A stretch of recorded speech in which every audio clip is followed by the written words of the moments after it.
I need to take you back to circa 1980 something. When I was in grade school, one of my first memories was I wanted to be two things. One was Sandy Patty. Come on now. Wrote her a letter when I was 11. I still haven't heard back. It's fine. The other, though, was I wanted to be a missionary. You see, I grew up in a really small town in southeastern New Mexico, in a home where my parents were the worship leaders at our charismatic church, and our home was the one where the missionaries stayed in. So I knew I wanted to do something just like them. But I also loved science and math and all things nerdy. So when my ninth grade science teacher taught about DNA, y'all, you would have thought it was Taylor Swift.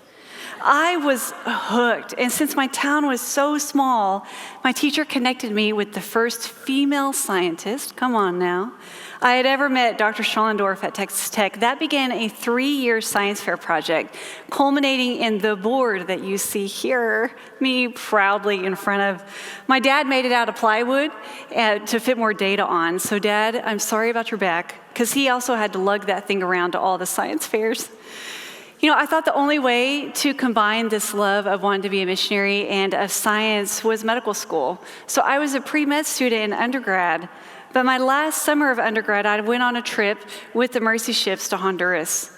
And I noticed something here. I noticed I was asking something different than traditional medicine. So instead of asking, how do you treat individual patients, I was asking bigger questions of why do the people live in so much poverty, or why does this group of people have a risk of this disease? So we got married to my pastor husband, had a gap year, and like all good nerds, I decided let's get another degree. Got an MPH because it would help get into medical school, right? But day one of epidemiology, which I didn't really know what it was at the time, my professor said the science of epi is figuring out where the problems are, which are almost always on the margins, right? And doing something about it. And as a person of faith, I said, oh, that's the science of the Good Samaritan story. It's a science of quantifying who is most at need and then choosing not to walk by. So I pivoted. I went to med school and got a PhD in epi instead. Because sure, epi is spreadsheets and a lot of data on a population level. But to me, it's telling the stories of the countries in a way that honors them and then not walking by. Now, many of us are familiar with this story. It's a story of a man who goes up to Jesus and he asks the question, who is my neighbor? And Jesus responds with a story of a man who is on the side of the road, very hurt, and two people walk by, a Levite and a priest. And at the time, they denoted the power and the privilege of the day. But another man, a Samaritan man, walks in and he stoops down to help the man. And he actually denotes the opposite of power and privilege of the day. He not only helps the acute needs, but this is what I missed as a kid. He takes him to a place to recover, and then he pays for all of it. Then Jesus turns around to the man again, and he says, now who was the neighbor? So the two questions, who is my neighbor and who was the neighbor, look the same, right? But I think they are two different postures, their worldviews, and their centering. One might have been a question of who is my neighbor? What's good enough to be good enough? While the other one is living a life of neighboring. This isn't the first time that Jesus redefined centering for us, right? Do you remember the story when he's talking to his disciples and a little kid comes in and the disciples are like, sorry, Jesus, and he puts him in the center and he says, be like this one. Or what about the other time where there's a huge crowd and a woman who had spent all of her money because of a medical issue? It's the first instance that I'd ever heard of medical impoverishment. She takes some faith and just tries to sneak attack in and touch the hem of his garment. And what does he do? Do you remember? He stops the crowd. He centers the crowd on her. So I think in many of his teachings, he's centered around and on the uncenterable. So how do we do that? I think the Good Samaritan story shows us how to do that with the and also of neighboring. What made that man stop while the others didn't? What was in his heart that intrinsically he knew that he needed to do something and not just the minimum? To me, this is giving food to a food pantry, it's volunteering, it's sponsoring a child. All of that is good and holy work. But is the and also of what does the rest of our life reflect or not around neighboring? And then it leads us to this question.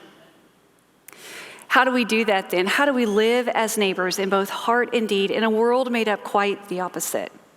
Answering this question, I think, requires a lot of faith and also recognizing the margins themselves.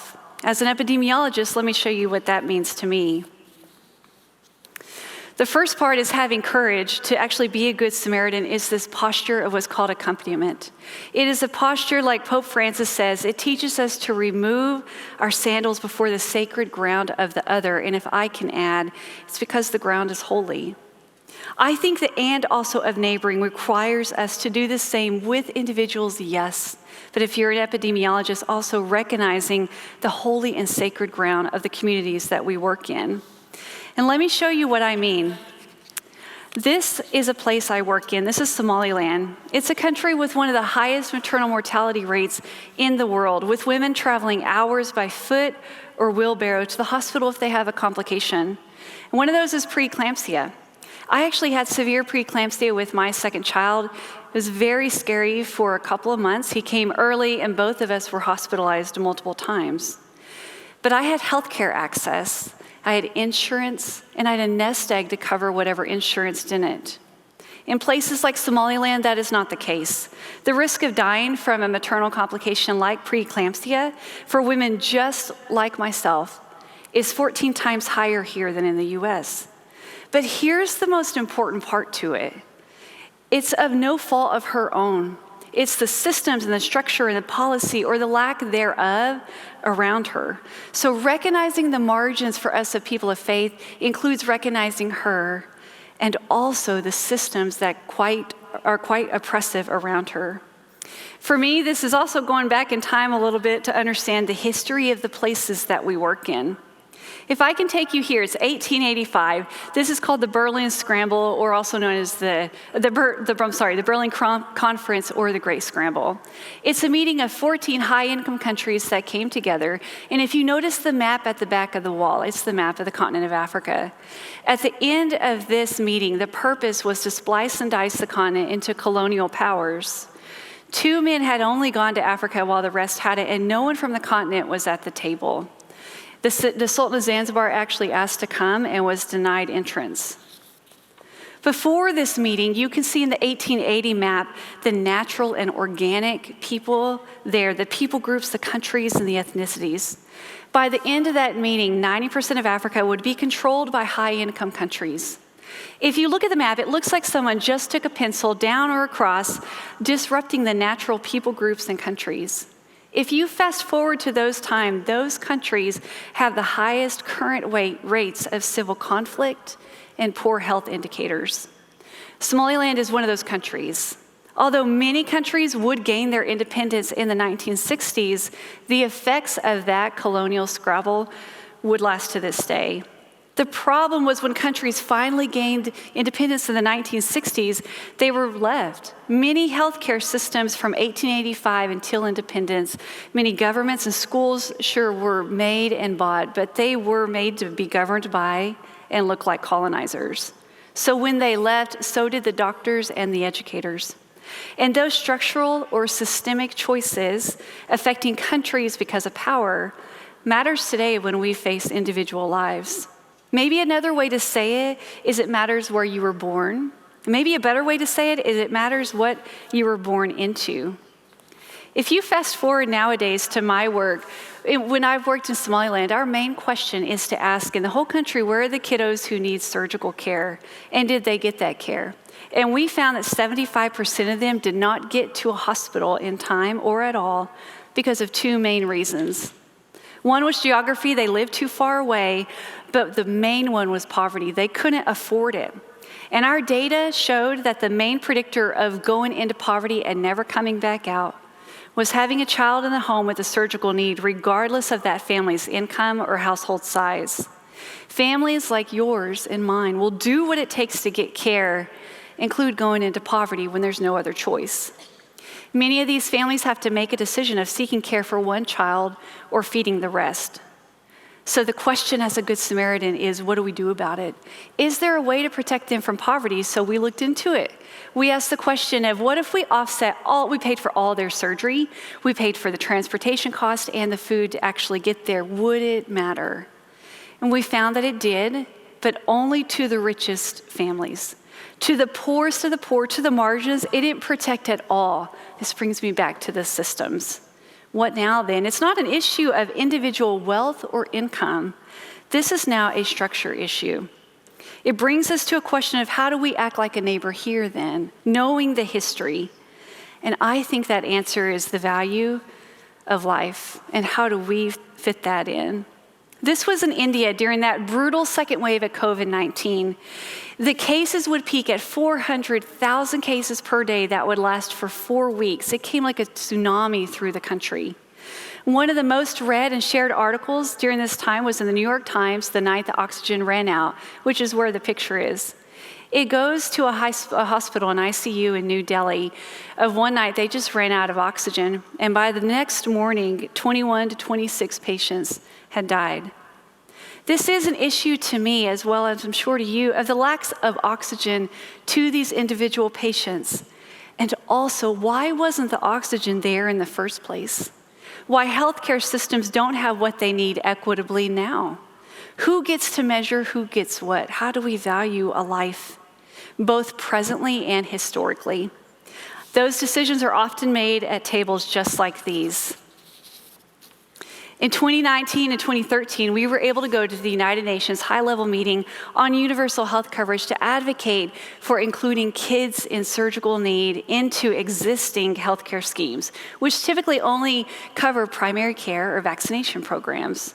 You can also see me fangirling out to the president of the WHO. That picture is accurate. It was one of the highlights of my life to be in a place where very important decisions are made, where we asked questions, how do you pay for something for universal health coverage for the globe?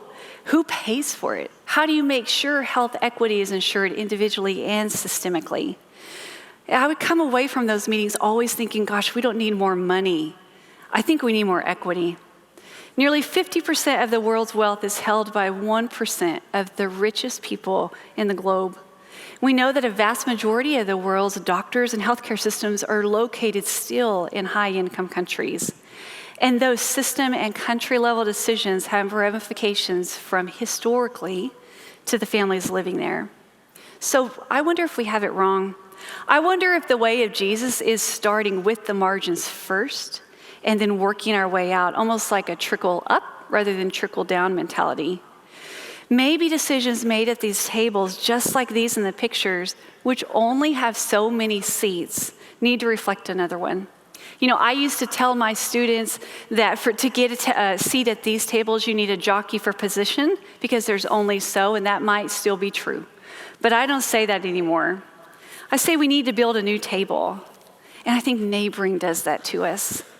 I think the and also of neighboring interrupts us individually and collectively.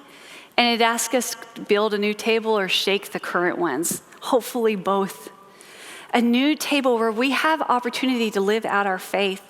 It's because it's a table that requires faith. It's a table that looks more like heaven, and faith is required for us to be the heaven on earth type of people that God has called us to be.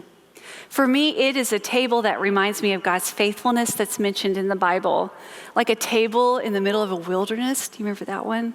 Or in the presence of our enemies, or the table before the cross where bread and wine were broken in remembrance of body and blood and a brand new covenant. It's a table that looks like heaven because the lowest person is now at the head, and the marginalized have been brought to the center when all have enough to eat and to share, and then there's extra baskets to go. It's a table of color and equality. It's a table not just of enough, but I think it's a table of abundance.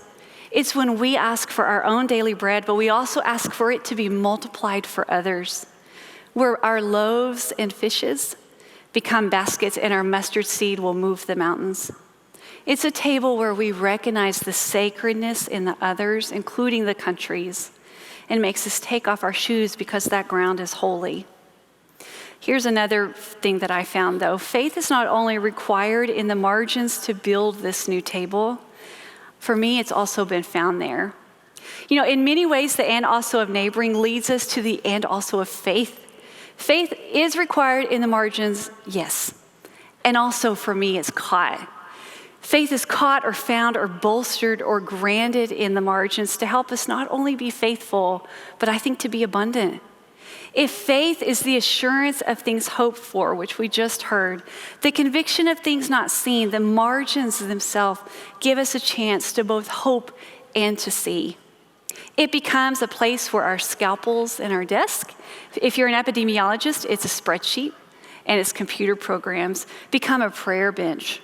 It gives me the chance to remember the faith of Abraham, Isaac, and Jacob, and Miriam, Esther, and Deborah. Come on, women. It reminds me of Malachi and Isaiah and Lamentations, that believing in a God whose mercy is new every morning and his love does not cease. It reminds me of David saying, "The Lord strengthens my hand, for he is a rock of salvation." It reminds me of the gospel showing us that faith looks like, in human form, a person like Jesus. And the letter to the churches reminding them that suffering produces perseverance, and then perseverance, character, and then character, hope. Finally, it reminds me of the beautiful picture, if you go to Revelation 21, it's the final picture we're given of heaven. It's a picture of a table of equity and of hope seen and realized, and it's the healing of the nations. I hope that when we're asked one day, who was the neighbor, we've lived out our faith with the "and also" way in the margins, and we can answer with the resounding, "Let it be us." Thank you.